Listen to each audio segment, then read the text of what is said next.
NCERT question practice related to ionization enthalpy.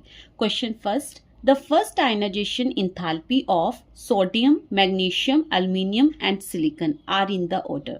देखो ये जो एलिमेंट्स हैं ये पीरियड 3 से बिलोंग करते हैं.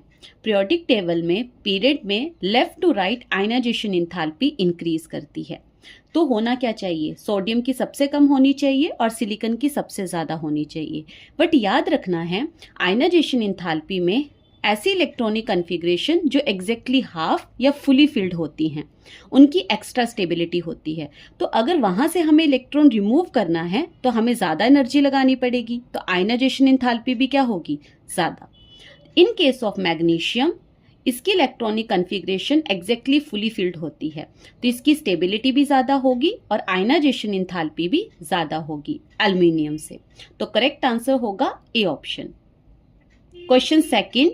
For the second period elements, the correct increasing order of first ionization enthalpy. ये एलिमेंट्स गिवन है पीरियड सेकंड के. सेम यहाँ पे भी left to right ionisation enthalpy increase करती है.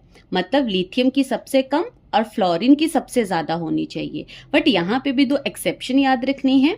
बेरिलियम और बोरॉन के केस में जो बोरोन है उसकी ज़्यादा होनी चाहिए बट बेरिलियम की ज़्यादा होती है क्योंकि बेरिलियम की electronic configuration exactly fully filled होती है. और दूसरी याद रखनी है नाइट्रोजन और ऑक्सीजन की. ऑक्सीजन की ज़्यादा होनी चाहिए बट नाइट्रोजन की electronic configuration exactly half filled होती है. तो हाफ फिल्ड है तो एक्स्ट्रा स्टेबिलिटी होगी तो आयनाइजेशन एंथैल्पी भी ज़्यादा होगी. तो करेक्ट आंसर आएगा बी ऑप्शन. बेरिलियम की बोरॉन से ज़्यादा होगी और नाइट्रोजन की ऑक्सीजन से ज़्यादा होगी. ये एक्सेप्शन से याद रखने हैं, बाकी सेम ऑर्डर आएगा कि left to right ionisation enthalpy increase करती है. Question third. Which of the following elements will have the highest ionization enthalpy?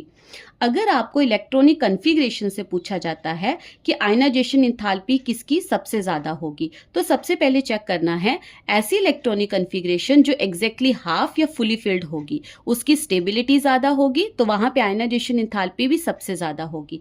तो बी ऑप्शन में 3p3 जो P में 3 इलेक्ट्रॉन है वो एग्जैक्टली हाफ फिल्ड हैं तो उनकी स्टेबिलिटी ज़्यादा होगी. तो वहाँ से अगर इलेक्ट्रॉन रिमूव करना है तो एनर्जी भी ज़्यादा होगी.